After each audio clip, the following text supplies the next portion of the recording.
they smart, it should be Davis, okay? Because Davis is a better perimeter shooter than all of them.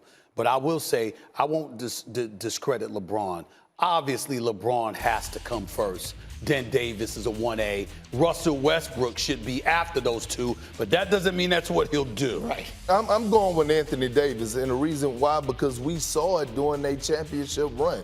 We saw Anthony Davis come off a wheel action all the way off a curl like he was Kyle Korver and shot a three-point and yelled Kobe. So I know, right? We watched LeBron James defer to Kyrie Irving and say, T. Lue, scratch that, draw the play up for him. So, look, Russell Westbrook knows, too. Anthony Davis is the go-to guy. Okay, there's one more person who is dying to get in on this conversation. Oh, there you go. He is, the big swagoo Marcus. What he want, man?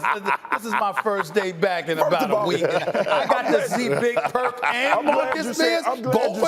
I'm glad you said this your first day back. Where the hell you been, man? You got a nice tan, too. You been tanning? You been on the beach with your toes out? I am entitled to get a few days off. That is a rarity. That is number one. And number two, to answer the question directly, I took my daughters to Disney World. I was at Disney World for the last very nice. So. All right, Marcus, the same question to you. Can't you see the tan? I was baking in the Florida sun. No one loves basketball more than Marcus does. These three guys, Anthony Davis, LeBron James, and Russell Westbrook. Simple question. Do they win the championship next year, Marcus? Yeah, they win the championship, and it's because they morph. Stephen A. and Big Perk know this game inside and out. They aficionados, but I believe, this is my belief, I believe the mentality will morph for them to win a championship. We're not talking about basketball skill. We all know all three of these guys are dynamic players, probably going to end the top 50 players in the league to ever play.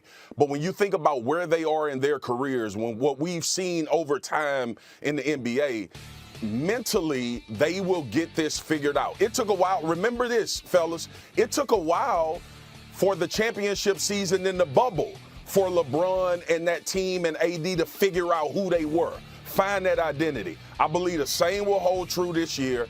And look, for basketball, we need the Lakers against the Brooklyn Nets in the championship. It was great to see Giannis get a championship. It was great to see that process work through the draft. I want to see this damn game in the NBA Finals because I'm going, and Stephen A. going to buy my ticket. Well, actually, you know what? I wouldn't mind buying you a ticket, even though last time I checked, you're making some decent paper. You can buy your own ticket. But I will say this to you. We definitely want to see that matchup. And the one thing that I think that we have to give credit where credit is due. Remember, the reason why the Brooklyn Nets, in a lot of people's eyes, didn't win the championship this year is because of injury. Nobody believes that Milwaukee would have beat them if they stayed healthy. And so here's the deal. The level of selflessness that James Harden and Kyrie Irving both put forth last year in terms of when they were on the court, their willingness to defer to one another, to pass the basketball. I saw ball movement on that offense with Kyrie and with James Harden that they're not getting enough credit for. So if they were to get to the finals next year, please understand that these brothers are going to be ready. And I'm telling you right now, I think Brooklyn's the kind of team, they don't just want to win the chip. They want LeBron up in there to beat for the championship. And that's what's going to make that matchup so not special. only that, I got 30 seconds here. How bad do you think that Kevin Durant and Russell Westbrook want to play against each other in the final? Oh, they want to compete for sure. And KD wanted bad. I can't say that about James Harden and Kyrie Irving for the simple fact, listen to this, Stephen A. James Harden entered, he wanted to be part of Team USA. And then he took his name out. Next thing you know, he's back on the worldwide tour with Lil Baby. That's not a mental focus of wanting to win a championship. It's off-season. No, same thing happened last offseason. He came in out of shape and he pulled his hamstring. Oh, I don't think he's going to be out of shape. That's number one. And number two, you keep forgetting, who want to go up against LeBron more than Kyrie?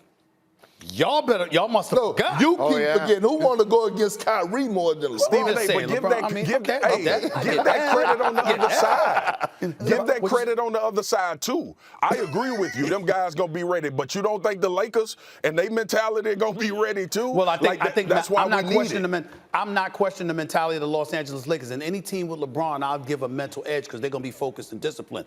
But does that mean you're going to hit some jump shots? Because Brooklyn going to hit some jump shots. And they're going to hit free throws. And they're going to hit free throws. What is LeBron and Westbrook, I don't know. Anthony Davis will hit his free throws. Those two need to hit those free throws. James Harden, Kevin. They gave up a lot, or the Lakers gave up a lot, I should say, to get him. The 22nd pick in last night's draft, plus Kyle Kuzma, plus Kentavious Caldwell-Pope, plus Montrezl Harrell. All of this according to our Adrian Wojnarowski, who's in with us all morning long. According to Caesars, the Lakers' odds to win the title didn't change. They're still 4-1 behind the other big super team, and that's Brooklyn. Next closest odds in the West, you see there Golden State at 10-1. LeBron, of course, has led a team to the finals in 9 of the past 11 seasons and won 4 championships. Stephen A. Smith is on his way in studio to break this down along with this fella, Kendrick Perkins, who is here. And once again, there really is only one question. The Lakers are never a team that you think, well, can they get better? Can they make a deep playoff run? It is as simple as this. Can LeBron, Anthony Davis, and Russell Westbrook coexist well enough to win a championship? Absolutely. Look, Greeny, you can't put 3 Hall of Famers on the team and say, oh, is it questions, can they shoot or can they do this? They're going to get it done. And I go back to the Miami Heat days when LeBron James was playing alongside Dwayne Wade. Everybody was talking about, oh, do they complement each other well? Well, guess what? They found a way to get it done by going to the low post. Both of these guys, Russell Westbrook and LeBron James, are great slashing off the ball. And then you add Anthony Davis. Anthony Davis, healthy, is still the best big in the game today. Russell Westbrook has not had a chance in his entire career, although he's played with me, but playing with a big like Anthony Davis. Yeah. And when you make this trade and Russell Westbrook now goes to the Lakers, they have pressure on them, Greeny. They have pressure like a man and woman going on a blind date. Okay? It's a good analogy, one of your beloved analogies. And with that, we are delighted to bring in the one, the only Stephen A. Smith, who was What's going on, y'all? back from his vacation. It's such a pleasure to see you, as Good always. to see you, my brother.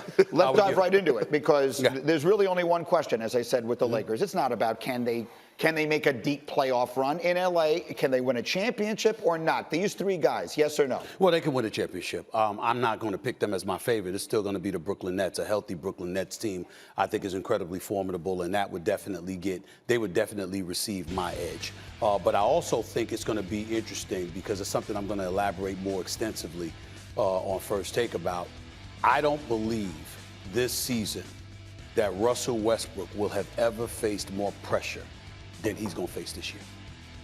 And I'm going to elaborate on that far more extensively, but considering where he's been, what he's been through, and what life has been like without the services of Kevin Durant as his teammate. Now to be in this position right here with LeBron James and Anthony Davis as your teammates, Russell Westbrook is going to be under immense pressure. Now, he don't give a damn. Kendrick Perkins will speak to that. He could care less. You understand what I'm saying? Don't think it's going to phase him. You understand? It's not going to phase him. He's going to go out there. He's going to go out there and do what he does. He's going to play the way he wants to play. But from the outside world, I'm saying the pressure is going to descend upon him. And you played with him in Oklahoma City. The one thing he doesn't have on his resume is a championship. How will that pressure affect a 32-year-old Russell Westbrook? Well, you know, the thing about Russ is that he don't give a damn, right? And that's a good thing in a way because, like I said, he's back in his hometown, so you know he's going to play with extra pride. And again, Greeny and Stephen A., he hasn't played with a big like Anthony Davis. Like a pick and roll with Russell Westbrook and Anthony Davis is dangerous for the NBA, especially if Anthony Davis decides to embrace playing the center position, being that role guy, that lob threat at the basket. Because I strongly believe that LeBron James, he's willing to take a back seat and be that third option type guy.